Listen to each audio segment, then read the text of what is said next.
आपका अपने YouTube channel ARGS study classes में। जैसा कि कल हमने 50 प्रश्न डिस्कस किए थे, आज इसी का पार्ट 2 है। तो इसमें देखते हैं पहला प्रश्न यानी 51 नंबर है। इनमें से नक्सीर का क्या कारण हो सकता है? नक्सीर होने का क्या कारण हो सकता है? तो नक्सीर होने का कारण देखिए यहाँ पर क्या हो सकता है। सिर की हड्डी टूट जाना, ये भी नक्सीर का कारण है। नाक के अंदर का संक्रमण, ये भी है। अधिक रक्तदाब, अर्थात ये कह सकते हैं कि यहाँ पर ये सभी उपरोक्त सभी कारण हो सकते हैं नक्सीर होने के। और क्या क्या कारण होती हैं, जैसे चेहरे पर चोट लग जाना, चेहरे पर चोट लग जाना, अधिक रक्तदाब हो गया, नाक के अंदर संक्रमण हो गया, सिनुसाइटिस हो गया, ये सभी कारण हैं इसके। तो यहाँ पर ऑप्शन नंबर डी सही हो जाएगा हमारा। अगले नंबर पर आते हैं हम। अब बात आती है एयर बैग सिस्टम की। एयर बैग, देखिए एयर बैग क्या है? एयर बैग हमें क्या प्रदान करता है? तो एयर बैग हमें वाहन में सुरक्षा प्रदान करता है। वाहन सुरक्षा उपकरण है, ये वाहन में लगा होता है। अगला 53 नंबर, डैश डैश को आरंभ में सीट बेल्ट के स्थान पर प्रयोग किया जाता था, तो ये हम कर देते फ्रंटियल एयर बैग को। फ्रंटियल एयर बैग को सीट बेल्ट के स्थान पर प्रयोग करते थे। कौन सा एयर बैग चालक के घुटनों और टांगों को बचाता है? तो ये नी एयर बैग बचाता है। नी एयर बैग स्टीयरिंग में कहाँ पर लगा होता है? तो स्टीयरिंग के नीचे लगा होता है नी एयर बैग। अगला प्रश्न है, होंडा ने किस बाइक पर एयर बैग का प्रयोग किया था? तो होंडा ने किस बाइक पर एयर बैग का प्रयोग किया? ये किया था गोल्ड विंग पर।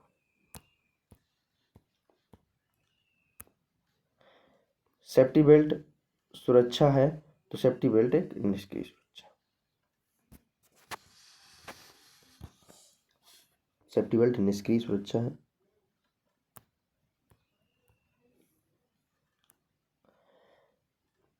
एयर बैग एक सुरक्षा उपकरण है, तो एयर बैग एक कैसा उपकरण है? निष्क्रिय सुरक्षा उपकरण है। यदि एक श्रमिक बिजली के झटके से पीड़ित है तो उसे गर्म रखना चाहिए और ढकना चाहिए।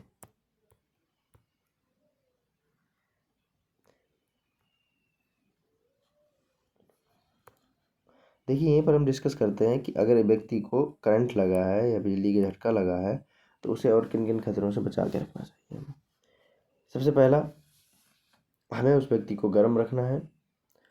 उसके मुंह में यदि गुटखा पान तंबाकू कुछ खाया है उसने तो निकाल देना है। यदि उसने गुटखा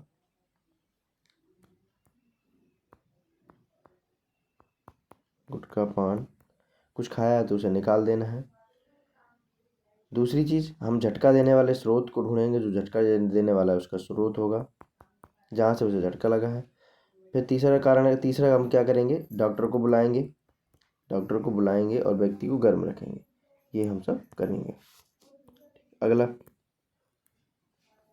60 नंबर है, वेल्डिंग शॉप में किस प्रकार का फायर एक्सटिंग्विशर प्रयोग किया जाता है?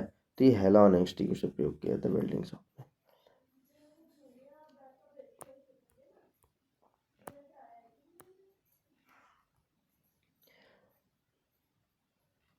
इलेक्ट्रिक आर्क वेल्डिंग में की जाने वाली प्रयोग आर्क जो होती है वो क्या होती है? लो वोल्टेज और हाई करंट डिस्चार्ज करती है। जो मशीन होती है हमारी वो वोल्टेज को लो कर देती है और करंट हाई करती है, यानी धारा को बढ़ा देती है।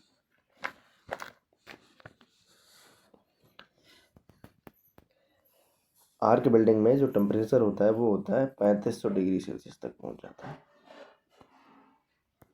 कहाँ तक पहुंच जाता है? 3500 डिग्री सेल्सियस तक पहुंच जाता है।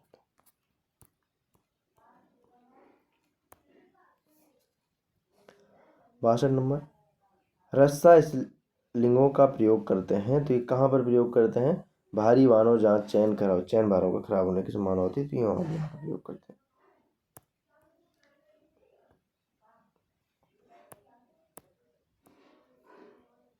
आगे देखिए, कोई दुर्घटना होती है तो कोई दुर्घटना कैसे होती है? तो कोई दुर्घटना होती है बिना नियोजित की हुई घटना है, वो कंट्रोल ना की जाने वाली घटना, अवांछनीय घटना, यानी कहीं भी कभी भी कोई घटना घट जाए वो है हमारे लिए कोई दुर्घटना। तो ऑप्शन नंबर डी से हो जाएगा। निम्नलिखित में से किसी दुर्घटना के कारण होने वाला खर्च, तो इसमें खर्च क्या नहीं है, तो प्रोडक्शन में वृद्धि नहीं है। प्रोडक्शन में वृद्धि के कारण, क्योंकि प्रोडक्शन में वृद्धि के कारण थोड़ी ना खर्च हुआ है वो। अगला, कार्य का सुरक्षित तरीका है। कार्य का सुरक्षित तरीका क्या है, तो कार्य का सुरक्षित तरीका ये है कि प्रभावी और सही तरीका। दुर्घटना से बचने का अच्छा तरीका, दुर्घटना से बचने का अच्छा तरीका है हमारे पास जॉब मशीन, जब मशीन पर कार्य के स्थान में संबंधित सुरक्षा नियमों का पालन करें। हम चाहे जॉब करें, चाहे हम कोई मशीन में काम करें, वहाँ पर हमें सुरक्षा के नियमों का ध्यान रखना है, तो हमें कोई खतरा नहीं रहेगा। प्रश्न नंबर 67 में आ जाइए।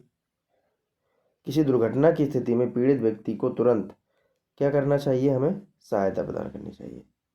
दुर्घटना के बारे में पूछना नहीं है, जल्द तुरंत आराम करने के लिए नहीं कहना है, बिना इलाज के पड़ा रहने देना ये भी गलत हो जाएगा, हमें तुरंत उसकी सहायता करनी है। किसी तैलीय फर्श को किसके द्वारा साफ किया जाना चाहिए, तो हमें साफ करना चाहिए साडस्ट या रेत डालकर। आग में मिले होते हैं, आग में क्या मिला होता है, ईंधन, ताप और ऑक्सीजन। ये हमने कल भी डिस्कस किया था, ईंधन, ऊष्मा और ऑक्सीजन। अभी आगे डिस्कस करते हैं। देखिए, ये आग है, आग लगाने के लिए ईंधन की आवश्यकता होगी, ऊष्मा की आवश्यकता होगी और ऑक्सीजन की आवश्यकता होगी, तीनों चीज़ों की आवश्यकता होगी। प्रश्न नंबर 70 में आ जाइए। आर्क वेल्डिंग की स्थिति में अपनी आंखों के बचाव के लिए प्रयोग किया जाता है, तो क्या प्रयोग किया जाता है, गहरे रंग के शीशे वाली स्क्रीन यानी चश्मे का प्रयोग करते हैं। प्रश्न नंबर 71, ग्राइंडिंग करते समय प्रयोग किया जाता है, तो ग्राइंडिंग करते समय हमें सुरक्षा के चश्मे लगाने चाहिए। प्रश्न नंबर 72, यदि किसी हैमर के साथ हैंडल ढीला फिट होता है तब क्या हो सकती है, हैंडल के साथ ढीला फिट होगा तो हैमर निकल जाएगा और दुर्घटना घट सकती है। हैमर यानी हथौड़ा। अब आते हैं दूसरे चैप्टर में, मापन और मापन की पद्धतियाँ। यहाँ पर हमारा जो इसका ट्रेड परिचय था वो खत्म हुआ, पूरा चैप्टर समाप्त हो गया। अब दूसरे चैप्टर में आते हैं मापन तथा मापन की पद्धतियाँ। ठीक, measurement in system of measurement. देखिए,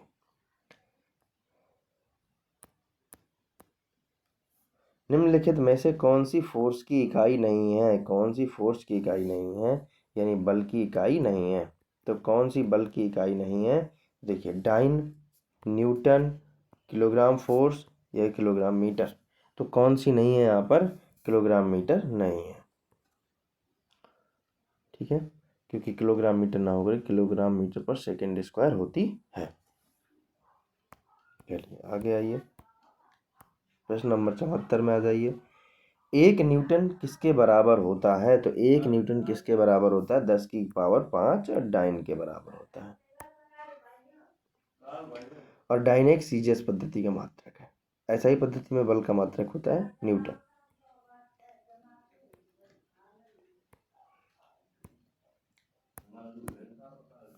पचहत्तर नंबर,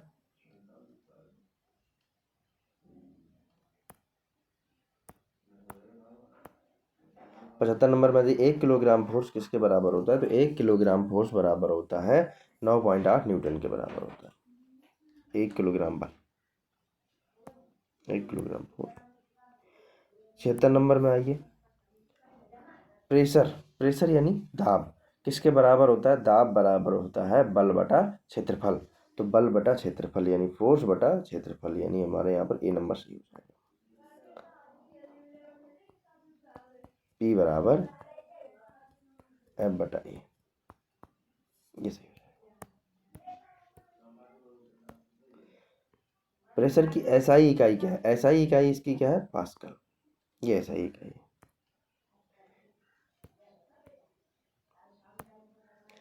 निम्नलिखित में से कौन सी प्रेशर की इकाई नहीं है, तो कौन सी नहीं है, न्यूटन नहीं है, क्योंकि ये किसकी इकाई है, बल की, न्यूटन बल की इकाई है। 79 नंबर पे आइए, जब एक पॉइंट जिस पर 1 न्यूटन फोर्स लगाई जाती है 1 मीटर की दूरी पर मूव करता है तब मूव किया गया कार्य किसके बराबर होगा? तब यहाँ पर मूव किया गया कार्य जो होगा वो हो जाएगा जूल के बराबर, क्योंकि कार्य की इकाई क्या होती है? जूल।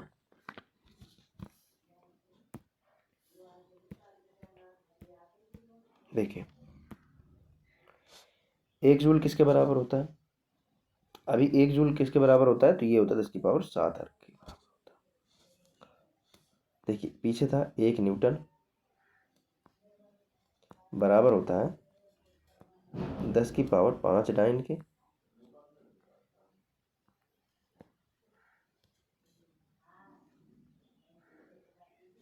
दस की पावर 5 डाइन के बराबर होता है, और 1 जूल जो है तो वो किसके बराबर होता है? 10⁻7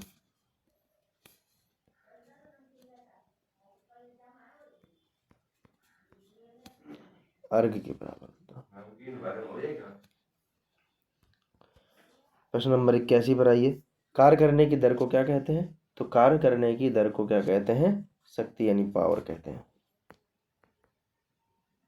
इसी को शक्ति कहते हैं। आगे आ जाइए।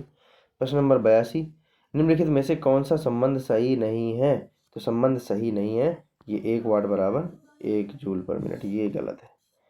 1 हॉर्स पावर में 746 वाट होते हैं। 1 किलो वाट में 1.34 हॉर्स पावर होते हैं। ये एक नया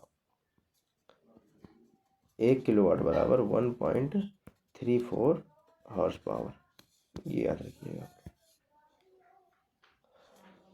और चूंकि वाट बराबर होता है जूल पर सेकेंड के, वाट होता है तो वाट जो मात्रक होता है वो बराबर होता है जूल पर सेकेंड के। तो इसीलिए यहाँ पर जो 1 हॉर्स पावर है बराबर 746 वाट के, और यहीं पर 1 हॉर्स पावर हो जाएगा 746 जूल पर सेकेंड।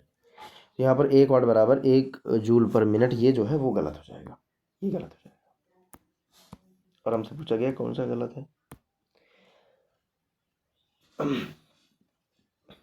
अब हम आते हैं रूल पर, मेजरमेंट पर। तो रूल किस प्रकार का यंत्र है? तो रूल क्या है? लंबाई मापने का यंत्र है। रूल से लंबाई मापते हैं। 1 इंच में कितने सूत होते हैं? अगला 84 नंबर है। 1 इंच में कितने सूत होते हैं? तो 1 इंच में 8 सूत होते हैं। कितने होते हैं? 1 इंच में 8 सूत, क्योंकि 1 सूत बराबर 1/8 इंच होता है।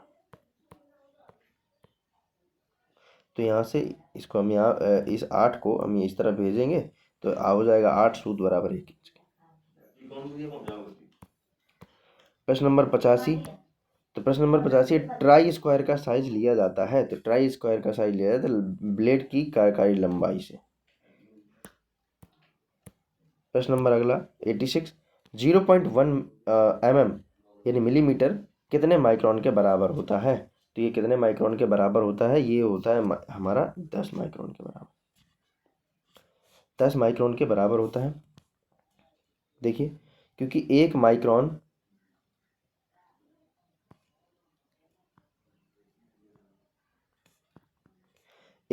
बराबर होता है 10⁻⁻6 मीटर के।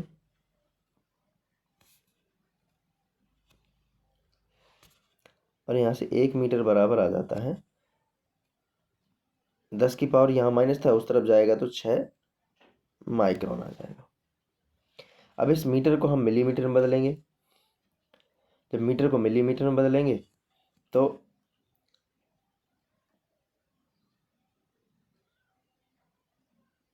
1 गुणे 10⁻⁻3 mm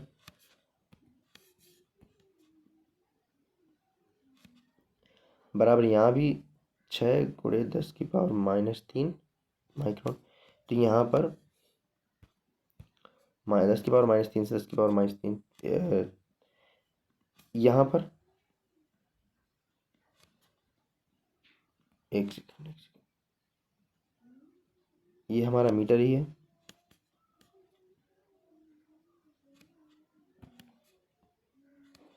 ये मीटर ही है, कटेगा नहीं।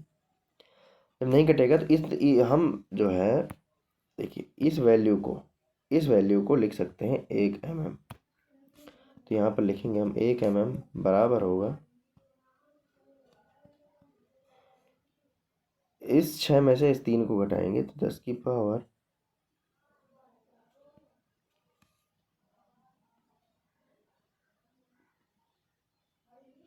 3 माइक्रोन। अब देखिए, जब एक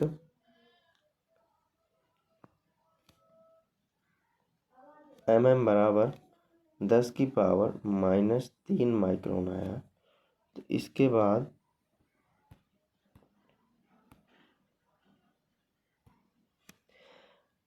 इसे हमें 0.01 करना है। तो 0.01 करेंगे तो हमें 100 से डिवाइड करना पड़ेगा। तो हम यहाँ भी 100 से डिवाइड करेंगे।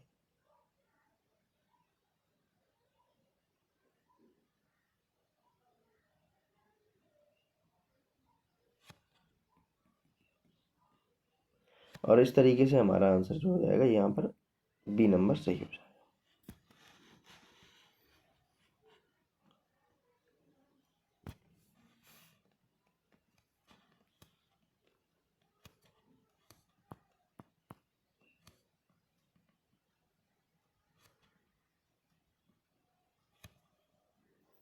0.01 बराबर हो जाएगा 10 माइक्रोन।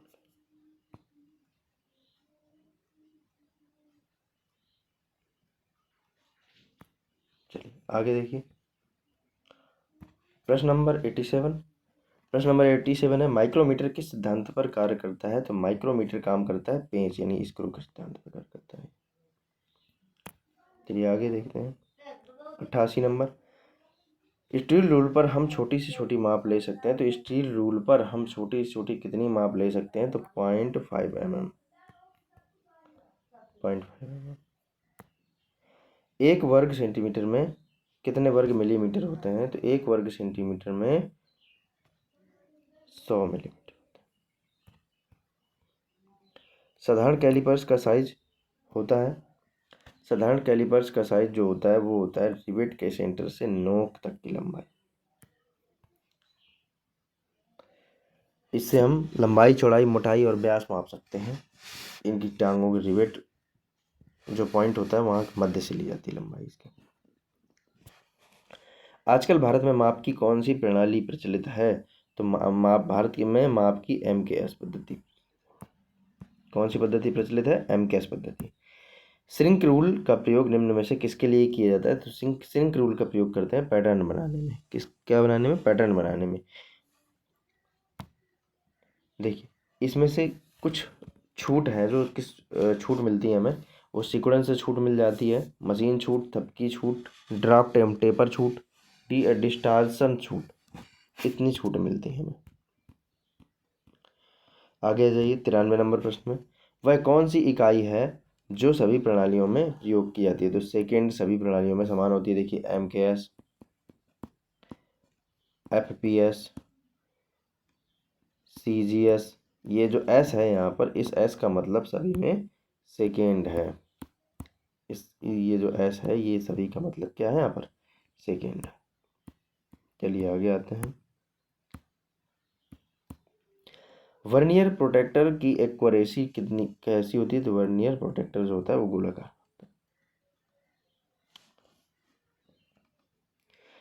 इसका लिस्ट काउंट कितना होता है? इसका लिस्ट काउंट जो होता है वर्नियर कैलिपर्स का, वो होता है 5 मिनट। 5 मिनट, या हम कह सकते हैं, या 1/12 डिग्री। प्रश्न नंबर 95, स्ट्रेट एज का प्रयोग किया जाता है। तो स्ट्रेट एज का प्रयोग कहाँ किया जाता है? स्ट्रेट नहीं, देखिए, स्ट्रेट एज का प्रयोग कहाँ किया जाता है?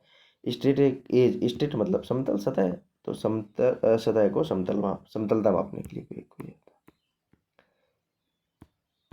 समतलता मापने के लिए प्रयोग किया जाता है। आगे देखिए, स्लिप जॉइंटर प्लायर की विशेषता क्या है? तो स्लिप जॉइंटर प्लायर की विशेषता क्या है? ये होती है अधिक बड़े जॉब को पकड़ लेना, ज़्यादा बड़े जॉब को पकड़ सकता है। आगे देखिए,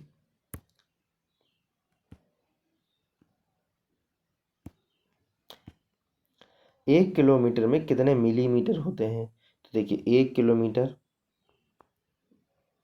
में कितने मिलीमीटर होते हैं। तो सबसे पहले बात, 1 किलोमीटर में 1000 मीटर हुए और 1 मीटर में